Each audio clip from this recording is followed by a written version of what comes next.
తెలుగు రాష్ట్రాల్లో సంక్రాంతి సందడి నెలకొంది. సూర్యుడు ధనుసు రాశి నుంచి మకర రాశిలోకి ప్రవేశించే పుణ్య గడియతో భోగభాగ్యాలు కలుగుతాయని హిందువుల విశ్వాసం. పంటలు కోసి ఇంటికి చేరే సమయం కావడంతో సంక్రాంతి రైతుల పండగగా గుర్తింపు పొందింది. కష్టపడి పండించిన పంట ఫలితాన్ని ఆనందంగా ఆస్వాదించే సందర్భమే సంక్రాంతి.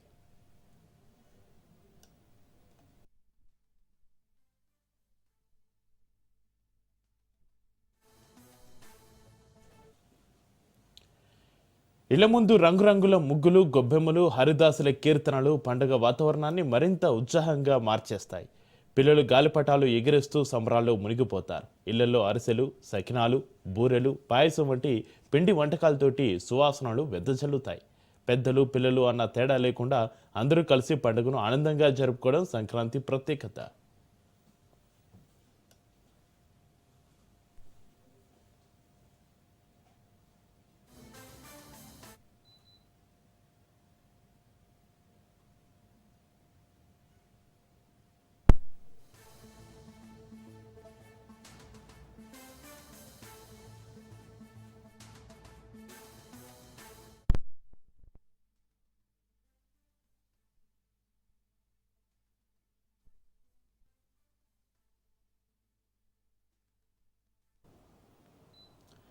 సంక్రాంతి కేవలం ఒక పండుగ మాత్రమే కాదు, ఇది కుటుంబ బంధాలను బలపరుస్తుంది. పట్టణాల్లో ఉద్యోగాలు, చదువుల కోసం దూరమైన వారు స్వగ్రామాలకు చేరుకొని బంధువులతోటి కలిసి సంబరాలు చేసుకుంటారు.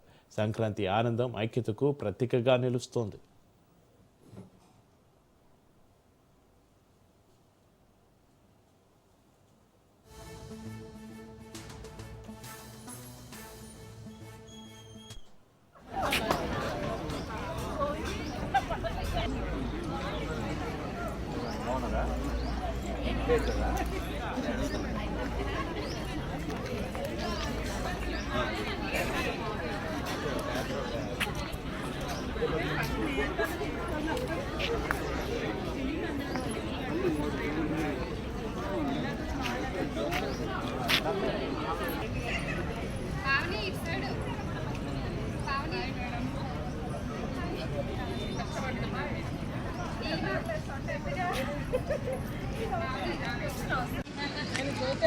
అవును జ్యోతైని అందుకే చెప్తున్నా.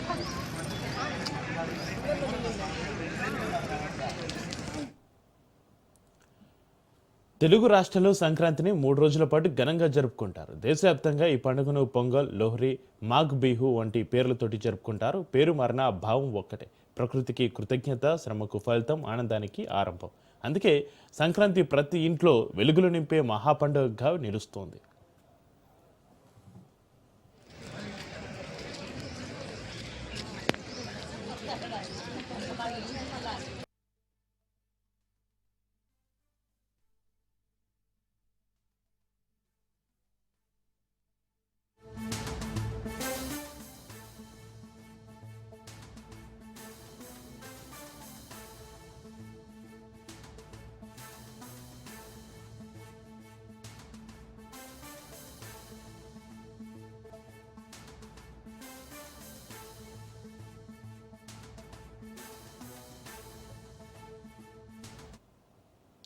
కేరళలోని ప్రఖ్యాత పుణ్యక్షేత్రం శబరిమలలో మకరజ్యోతి దర్శనం అశేష భక్తజన సందోహం మధ్య కన్నుల పండుగగా జరిగింది.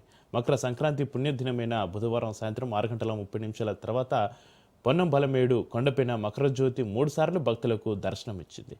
ఈ అపురూప దృశ్యాన్ని తిలకించిన లక్షలాది మంది భక్తులు స్వామియే శరణమయ్యప్ప అంటూ చేసిన శరణు ఘోషతోటి శబరిగిరులు మార్మోగిపోయాయి.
అంతకుముందు పందలం రాజప్రసాదం నుంచి తీసుకొచ్చిన పవిత్రమైన తిరు ఆభరణాలను అయ్యప్ప స్వామికి అలంకరించారు. అనంతరం స్వామివారికి ప్రత్యేక దీపారాధన నిర్వహించారు. ఆ వెంటనే పొనంబలమేడు కొండపై దివ్యజ్యోతి కనిపించడంతో భక్తులు భక్తి పారవస్యంలో మునిగిపోయారు.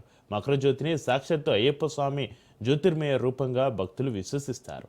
ఈ జ్యోతిని దర్శించుకుంటే సకల పాపాలు తిరిగిపోయి కోరిన కోరికలు నెరవేరుతాయని ప్రగాఢంగా నమ్ముతారు.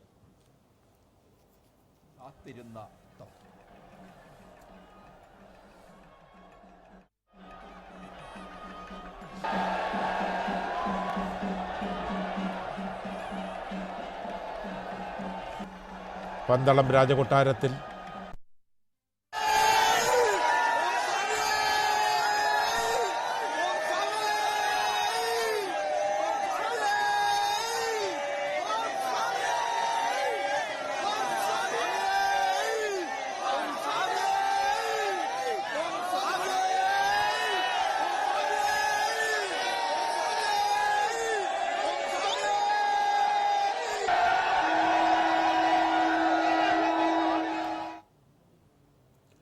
మకర జ్యోతి దర్శనం సందర్భంగా భక్తులు భారీ సంఖ్యలో తరలి రావడంతో ట్రావెన్కోర్ దేవస్వం బోర్డు అధికారులు పటిష్ట భద్రత ఏర్పాట్లు చేశారు. రద్దీని నియంత్రించేందుకు కొండపైకి పరిమిత సంఖ్యలోనే భక్తులను అనుమతించారు.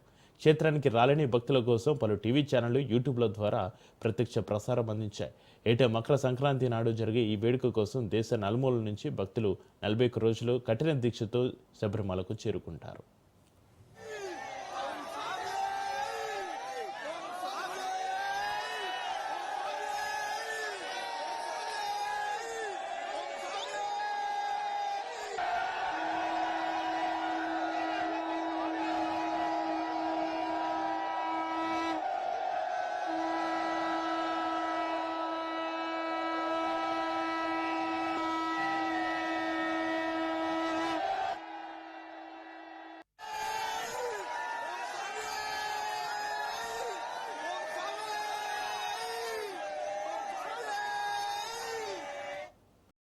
Welcome back. కొత్త ఏడాదిలో బులియన్ మార్కెట్ రేసు గుర్రంలా పరిగెడుతోంది. భౌగోళిక ఉధృత పరిస్థితులు, అమెరికా ఫెడరల్ రిజర్వ్ వడ్డీ రేట్లు తగ్గిస్తున్న నేపథ్యంలో బంగారం వెండి ధరలకు మళ్లీ రెక్కలొచ్చాయి. ఎన్నడూ లేని రీతిలో సరికొత్త రికార్డులను నెలకొల్పుతూ దూసుకెళ్తున్నాయి. ఆల్ టైమ్ హైకి చేరి సామాన్యుల గుండెలో గుబుల్మనేలా చేస్తోంది.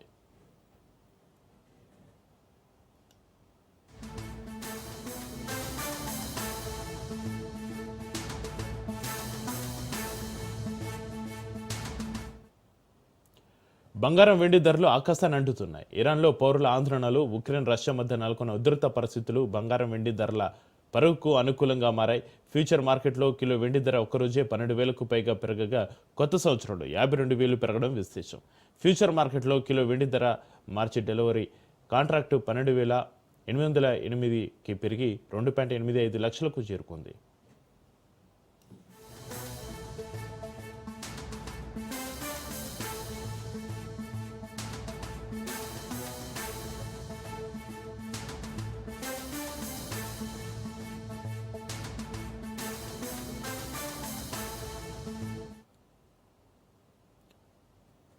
బంగారం 10 గ్రాములు 1,46,000 వద్ద ట్రేడ్ అవుతుంది. ఇక వెండి ధర 4 రోజుల్లోనే 35,000 పెరిగింది. గత ఏడాది డిసెంబర్ 31 నాటికి 2,35,000గా ఉన్న వెండి ధర 2026లో 52,000 పెరిగింది.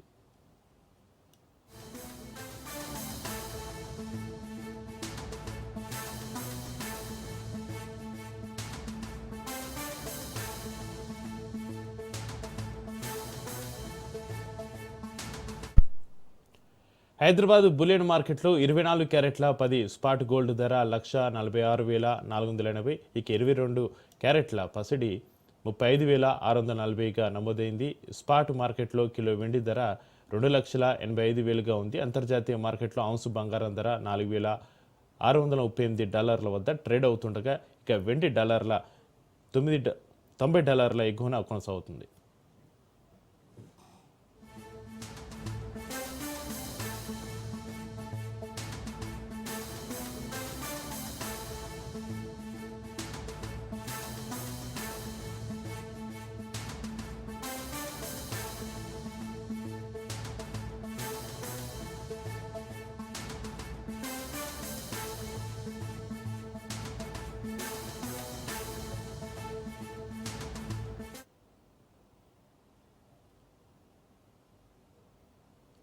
తెలంగాణలో మున్సిపల్ ఎన్నికలపైన రాష్ట్ర ఎన్నికల సంఘం కసరత్తు చేస్తుంది. ఈ నెల 18-20 లోపు లేదా మేడారం జాతర తర్వాత షెడ్యూల్ వచ్చే అవకాశం ఉన్నట్లుగా తెలుస్తుంది. ఇప్పటికే ఓటర్ల జాబితా, పోలింగ్ స్టేషన్ల వివరాలను ఎన్నికల సంఘం ప్రకటించింది. పోలింగ్ కోసం బ్యాలెట్ బాక్సులు సిబ్బందిని సిద్ధంగా ఉంచాలని కలెక్టర్లను ఎన్నికల సంఘం ఆదేశించినట్లుగా తెలుస్తోంది.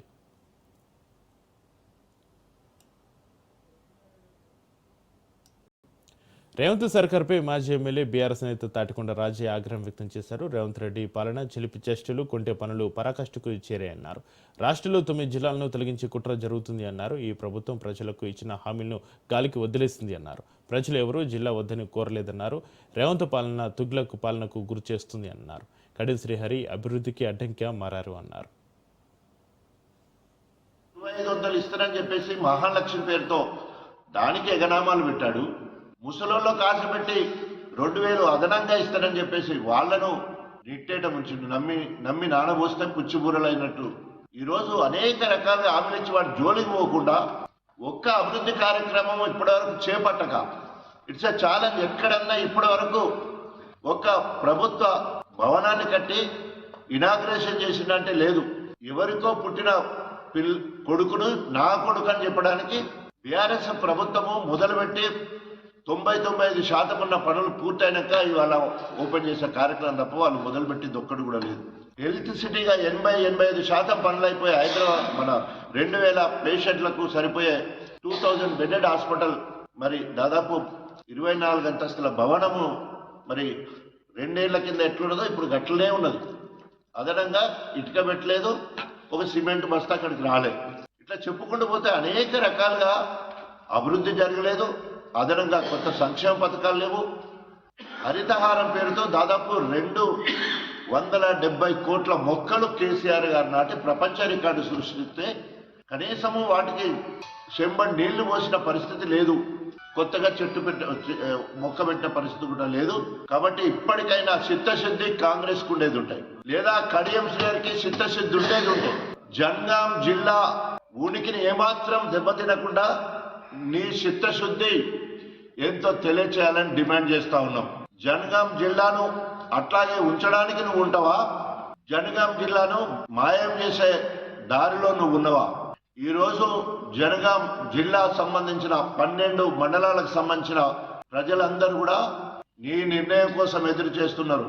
జనగాం అంటేనే ఉద్యమాల కిల్లా. తప్పకుండా ఒకవేళ జనగాం మీద నీ కన్నుబడి ఏదైనా చెడగొట్టాలని చూస్తే ఇక్కడ అగ్నిగుండమైంది జనగాం మొత్తం కూడా. ములుగు జిల్లాను తొలగిస్తున్నారంటూ వస్తున్న వదంతులను నమ్మవద్దని మంత్రి సీతక్క తెలిపారు. పలు యూట్యూబ్ ఛానళ్ల ద్వారా జిల్లాపై తప్పుడు ప్రచారాలు జరుగుతున్నాయని తెలిపారు. ప్రభుత్వం కాంగ్రెస్ పార్టీపై బురద చల్లేందుకే ఈ విధంగా ప్రచారాలు చేస్తున్నారని మండిపడ్డారు.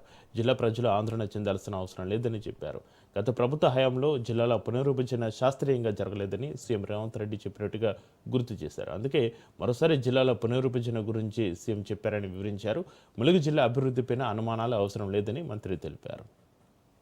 కాలంలో కొంతమంది యూట్యూబ్ ఛానల్స్ గాని, వ్యక్తులు గాని, వ్యవస్థలు గాని పనిగట్టుకొని మరి అధికార పార్టీ మీద లేదా గవర్నమెంట్ మీద పదే తప్పుడు ప్రచారం ఆడ దేని గురించి ఆలోచన చేసినా ఇంకో దాని గురించి వక్రీకరించి చేస్తా ఉన్నారు. ముఖ్యమంత్రి గారు స్పష్టంగా చెప్పడం జరిగింది. ఏ జిల్లా తీసేయడం అని కాదు, ఏ జిల్లా ఇబ్బంది అని కాదు. ఒక్కొక్క జిల్లాలో ఉండేటువంటి నియోజకవర్గాన్ని మరి 4-5 జిల్లాలుగా గత ప్రభుత్వం మార్చింది. ఇవాళ ములుగు నియోజకవర్గం చూస్తే జిల్లా ఇచ్చినందుకు సంతోషం. అనేక పోరాటాలు, మొదటి దశలోనే రావాల్సిన జిల్లా లాస్ట్ లో వచ్చారు. అది కూడా చాలా పోరాటాలు చేయడం జరిగింది. చాలా మంది వ్యక్తులు, చాలా మంది అభిమానులు, సంఘాలు, జేఏసీలు ఏర్పడి మరి ఇవన్నీ కూడా చేయడం జరిగింది. ఈ క్రమంలో స్వర్గీయ నెల్లెల కుమారన్న గారు కూడా ఈ యొక్క జిల్లా పోరాటంలో అగ్రభాగాన నిలవడం జరిగింది. మరి అందరి పోరాట ఫలితంగా ఆనాడు గవర్నమెంట్ జిల్లాను ప్రకటించింది. అయితే ఈ యొక్క ములుగు నియోజకవర్గం చూసినప్పుడు మరి ములుగు నియోజకవర్గం 3 జిల్లాలలో ఉండేది. ఒక నియోజకవర్గం ఒక జిల్లాలో ఉంటే ఒక ప్రజాప్రతినిధి, ఒక ఎమ్మెల్యే అయినా ఒక ఎంపీ అయినా ఏదైనా ప్రోగ్రాం ఉన్నప్పుడు సంపూర్ణంగా ఆ నియోజకవర్గ ప్రజలతో ఆ జిల్లా కార్యక్రమంలో పాల్గొనడానికి అవకాశం ఉంటుంది. ఉదాహరణకు చూస్తే ములుగు జిల్లాలో మరి 9 మండలాలు తోటి ములుగు జిల్లా ఏర్పడింది. ఇందులో 2 ములుగు నియోజకవర్గానికి సంబంధించినటువంటి పాకాల కొత్తగూడ, గంగారం మండలాలపై మహబూబాద్లో కలిసినాయి. అదేవిధంగా మరి ములుగు నియోజకవర్గానికి సంబంధించినటువంటి 5 గ్రామాలు పెద్దాపురమును, ఉర్రంపేట, ఇంకా బావుసింగ్పల్లె, ఇంకా సుబ్బక్కపల్లి, ఇంకా రామ్నాయక్ తండా, ఈ 5 గ్రామ పంచాయతీ అవి తీసుకుపోయి భూపాలపల్లిలో కలిపి, భూపాలపల్లి ప్రజలకు చూస్తే ఎమ్మెల్యేకేమో నాకు ఓటేస్తున్నారు, ఎంపీకేమో మహబాద్కి ఇస్తున్నారు, ఎంపీటీసీకి జెడ్పీటీసీలకేమో భూపాలపల్లి మండలానికి ఇస్తున్నారు. ఇది ఎవరు బాధ్యత అనేది లేకుండా అయిపోతుంది. గత ప్రభుత్వ తప్పిదం వల్ల జిల్లాల స్వరూపం మారిందని బెల్లంపల్లి ఎమ్మెల్యే గడ్డం వినోద్ తెలిపారు. జిల్లాల పునర్విభజనపైన కేబినెట్లో చర్చించిన తర్వాతే ముందుకెళ్లే అవకాశం ఉందని ధీమా వ్యక్తం చేస్తున్నామన్న ఎమ్మెల్యే వినోద్ తోటి మా ప్రతినిధి Arun Kumar face to face. జిల్లాల పునర్విభజనపై కూడా రాష్ట్ర ముఖ్యమంత్రి రేవంత్ రెడ్డి చేసినటువంటి కీలక వ్యాఖ్యల నేపథ్యంలో రాష్ట్ర ప్రజలు అయితే ఆందోళన ఎదురు చూస్తున్నారు. ముఖ్యంగా కూడా ఏదైతే జిల్లాలను కుదించడం ద్వారా ఎటువంటి లాభ నష్టాలు జరిగేటువంటి అవకాశం ఉన్న విషయాలు తెలుసుకోవడానికి మన దగ్గర బెల్లంపల్లి ఎమ్మెల్యే గడ్డం వినోద్ గారు ఆయన అడిగి మరిన్ని వివరాలు సార్ చెప్పండి. నిజంగా కూడా జిల్లాల పునర్విభజనకు సంబంధించి కూడా ఇప్పటికే ముఖ్యమంత్రి ప్రకటన చేసింది, దాన్ని ఎట్లా చూస్తారు? ఇప్పుడు హానరబుల్ చీఫ్ మినిస్టర్ గారు తీసుకున్న డెసిషన్ బేసిక్ ఏంటంటే ఆయన ఈ చేయాలి జిల్లాల గురించి ఆలోచించిన తర్వాత బేసిక్గా ఏమైతుందో ఎగ్జామిన్ చేస్తారు. క్యాబినెట్లో 18th మీటింగ్ ఉన్నది ఎడా సమ్మక్క సారక్క దగ్గర. ఆ రోజు డీటెయిల్గా డిస్కషన్ అయినాక ఏ గ్రౌండ్స్లో మనం ఇది చేస్తే బాగుంటుందా అని ముఖ్యమంత్రి గారు క్యాబినెట్లో దాన్ని దాని మీదకి ఒపీనియన్ వచ్చిన తర్వాత 20th నేను ఈ సబ్జెక్ట్ గురించి ఇంకెక్కువ లెవెల్లో మాట్లాడే ఒక అవకాశం ఉంటుంది. ఇప్పుడు it is just initial stages discussion అయింది. పునర్జన్మ చేస్తే బాగుంటుంది, జిల్లాలు ఎక్కువ ఉన్నారు, 33 ఉన్నాయి, దాంట్లోకి వెళ్ళి కొన్ని తక్కువ చేసుకుంటే ఏంది అది ఎందుకని ఉండొచ్చు నా అందాజ చెప్తే. ఒకటా పాపులేషన్, రెండోదా అడ్మినిస్ట్రేటివ్ మెజర్, మూడోదా కలెక్టర్లు. ఎక్స్పెండిచర్ ఇన్ టర్మ్స్ ఆఫ్ ప్రతి జిల్లాకు ఒక లెవెల్ ఆఫ్ ఒక వ్యవస్థ ఉంటుంది, దానికి ఉన్న ప్రతి ఒక్క ఎగ్జామినేషన్ చేసే బాధ్యత ఉన్నది. Ultimately input output ratio is important for any government. ప్రస్తుతానికి గవర్నమెంట్లకి ఉన్న ఏ సమస్యలు వచ్చినా కూడా ఇప్పుడు 2 ఏళ్ల కింద అయినా అందరి జనాలకు తెలిసిన విషయమే. ఆ టైంలో టీఆర్ఎస్ బీఆర్ఎస్ గవర్నమెంట్ ఉన్నప్పుడు కేసీఆర్ గారు, కేటీఆర్ గారు, హరీష్ రావు గారు వాళ్ళు ఉన్న గవర్నమెంట్ పెట్టినప్పుడు ఇంత పెద్ద లెవెల్ అప్ అయినాక రేవంత్ రెడ్డి గారు అయినా కానీ బట్టి గారు అయినా కానీ ఎంటైర్ క్యాబినెట్ వాళ్ళు ఏ లెవెల్లో ప్రస్తావనలో ఎంత బాధ ఉందో ఫైనాన్షియల్గా దాన్ని తట్టుకొని ఇప్పటిదాకా 2 years మేనేజ్ చేసినాం. ఇంకొక 3 ఏళ్ళు మేము మేనేజ్ చేసే బాధ్యత ఉంది. అందుకోసం ఈ ఉన్న జిల్లాల సమస్య గురించి కూడా ప్రత్యేకంగా ఇది క్యాబినెట్లో చర్చ చేసిన తర్వాత నేను ఆన్సర్ ఇస్తాను. సార్ ముఖ్యంగా కూడా ఏదైతే గతంలోనే ముఖ్యమంత్రి జిల్లాలో విభజన చేసిండు, అయితే పరిపాలన సౌలభ్యం కోసం చేసినా కూడా బీఆర్ఎస్ పార్టీ కూడా ఇప్పుడు ఏం చెప్తుందంటే కేసీఆర్ పేరును చెరిపేయడానికి ఇవాళ కాంగ్రెస్ ప్రభుత్వం ఒక కట్టుకట్టు ఏదైతే ముందుకు సాగుతూ ఉన్నది. కానీ ఒకవేళ ఏదైతే జిల్లాల పునర్విభజన ఇట్లా జరిగితే ఇట్లా ఖచ్చితంగా తెలంగాణ ఉద్యమం ఎలా ఉన్నదో అటువంటి దాన్ని మరోసారి మరిపిస్తామని చెప్పి కూడా ఇప్పటికే అంటే ఆందోళన చేస్తూ ఉన్నారు, అంటే ఆరోపణలు చేస్తూ ఉన్నారు. దాన్ని ఎట్లా చూస్తారు మీరు? ఇప్పుడు ఒక మాటను అవుట్ ఆఫ్ పవర్ ఉన్నాక రకరకాలుగా వాళ్ళు మాట్లాడే వాళ్ళ బాధ్యత అది. ఇప్పుడు ఏ గవర్నమెంట్ అయినా కానీ బురద జల్లుడు ఇంపార్టెంట్. అపోజిషన్ పార్టీ ఉన్నాక వాళ్ళకి డ్యూటీ ఏంది? ఏది చిన్న ఛాన్స్ దొరికితే కూడా దాన్ని ఫ్లేరప్ చేసే ఒక రెస్పాన్సిబిలిటీ కింద పోతున్నారు. ఏదైనా కానీ వాస్తవాలకు అడ్మిట్ చేసిన తర్వాత దానికి ఫ్లేరప్ అవుతుందా కాదా ప్రజలే దాన్ని నిర్ణయం తీసుకుంటారు. ఎందుకంటే ఆల్రెడీ 2 years అయింది, ఇచ్చిన తీర్పు జనాలకు తెలిసిన విషయమే. ఇప్పుడు ఏ సమస్య వచ్చినా కూడా ఇప్పుడు కేటీఆర్ గారు అయినా కానీ హరీష్ రావు గారు ఏం మాట్లాడినా కూడా దీని గురించి వాళ్ళ ఉన్న ఆలోచన మీదకి వాళ్ళు మాట్లాడుతున్నారు. కానీ మా ముఖ్యమంత్రి గారు ఏం చేస్తారు, క్యాబినెట్లో మాట్లాడుకొని డెమోక్రటిక్ ఫంక్షనింగ్ తీసుకొని దాన్ని ఎగ్జామిన్ చేసి ఆచరిస్తారు. అంటే పర్సనల్ మీ అభిప్రాయం ఏంటంటే నిజంగా కూడా జిల్లాలను కుదిస్తే ఇట్లా అంటే మంచి జరిగే అవకాశం ఉంటుందంటారా? అంటే ఇక్కడ నేను గవర్నమెంట్ ఏం డిసిజన్ తీసుకుంటే అది నా జిమ్మేదారీ కదా. ఇప్పుడు నేను కాంగ్రెస్ పార్టీలో దగ్గర 50 ఏళ్ళు అయిపోయాయి, మా నాయనతో 70 ఏళ్ళు అయిపోయాయి. కాంగ్రెస్ పార్టీలో ఏ డెసిజన్ తీసుకున్నా మేము కట్టుబడి ఉన్నాము. దానికి నాకు ఏ డెసిజన్ తీసుకున్నా ప్రజల ఫేవర్లు ఉంటుందని మాకు ఆశ, దాని లెక్క ప్రకారంగా అవుతుందని నాకు టోటల్ కాన్ఫిడెన్స్ ఉంది. Thank you sir. ఇదైతే ఎమ్మెల్యే వినోద్ తెలుపుతున్న పరిస్థితి. ఖచ్చితంగా ఏదైతే ఆర్థిక సమస్య దాన్ని సాల్వ్ చేయడంతో పాటు పరిపాలన సౌలభ్యం కోసమే కూడా ఏదైతే కాంగ్రెస్ పార్టీ కావచ్చు ముఖ్యమంత్రి కూడా ఈ నిర్ణయం తీసుకున్నారని చెప్తాను. ఏదేమైనప్పటికీ కూడా ఏదైతే జిల్లాల పునర్విభజనకు సంబంధించి కూడా ముఖ్యమంత్రి చేసినటువంటి దాని వెనుక కూడా మేమందరం కూడా ఆయనకు సహకరిస్తామని కూడా ఏదైతే ఎమ్మెల్యే తెలుపుతున్నటువంటి పరిస్థితి. కెమెరా పర్సన్ శ్రీనివాస్, అరుణ్ కుమార్, రాజ్న్యూస్, బెల్లంపల్లి, మంచిర్యాల జిల్లా. రాయలసీమ లిఫ్ట్ ఇరిగేషన్ విషయంలో రైతుల గందరగోళం నెలకొందన్నారు మాజీ మంత్రి కాకని గోవర్ధన్ రెడ్డి. రహస్య ఒప్పందంతో చంద్రబాబు రైతు ప్రయోజనాలు తాకట్టు పెట్టి ద్రోహిగా మారాడని విమర్శించారు. కలత చెందిన రైతులను మరింత రెచ్చగొట్టి వ్యాఖ్యలు చేస్తున్నారని ఆరోపించారు. చంద్రబాబు రాయలసీమ లిఫ్ట్ ఇరిగేషన్ పనులు నిలిపివేయడం నిజం కాదా అని ప్రశ్నించారు. రేవంత్ రెడ్డి అడగడంతో చంద్రబాబు ఈ చర్యలకు పాల్పడడం నిజం కాదా అని నిలదీశారు. లిఫ్ట్ ఇరిగేషన్ నిలుపుదలతోటి రాయలసీమతో పాటుగా నెల్లూరు, ఒంగోలు రైతాంగం కూడా నష్టపోతున్నారన్నారు. అమ్ముడు పోయాడు అనేటువంటిది తెలంగాణ ముఖ్యమంత్రి నోటికుండా వచ్చిన తర్వాత రాష్ట్రంలో ఒక గందరగోళమైనటువంటి పరిస్థితి, రైతుల్లో గందరగోళమైనటువంటి పరిస్థితులు నెలకొనడం జరిగింది. దాని మీద ఇప్పటికే వైఎస్ఆర్ కాంగ్రెస్ పార్టీతో పాటు అనేక మంది రైతులు స్వచ్ఛందంగా దీని గురించి మాట్లాడుతున్నారు. అనేక రకాలైనటువంటి చంద్రబాబు నాయుడు చేస్తున్నటువంటి ఈ దమనకాండ మీద రకరకాలైనటువంటి విమర్శలు కూడా ఈరోజు రైతాంగం చేసేటువంటి పరిస్థితి మనం ఆంధ్ర రాష్ట్రంలో, ప్రత్యేకించి రాయలసీమ, నెల్లూరు జిల్లాలో చూస్తున్నాం. చంద్రబాబు నాయుడు తెలంగాణతో ఒక రహస్య ఒప్పందం కుదుర్చుకొని రాయలసీమకి, నెల్లూరు ప్రాంతానికి, కొంత ఒంగోలు ప్రాంతానికి తీరని అన్యాయం, ద్రోహం చేస్తూ ఆయన ఒక పక్క రైతులు తీవ్రంగా కలత చెంది నష్టపోతున్నాము అని ఆవేదన కలుగుతుంటే వాళ్ళని ఒక హేయమైనటువంటి రీతిలో, అవమానకరమైనటువంటి రీతిలో అమర్యాదగా మాట్లాడడం అనేటువంటిది ఇది రైతులకి పుండు మీద కారం పూసినట్టుగా వాళ్ళని మరింత బాధించేటువంటి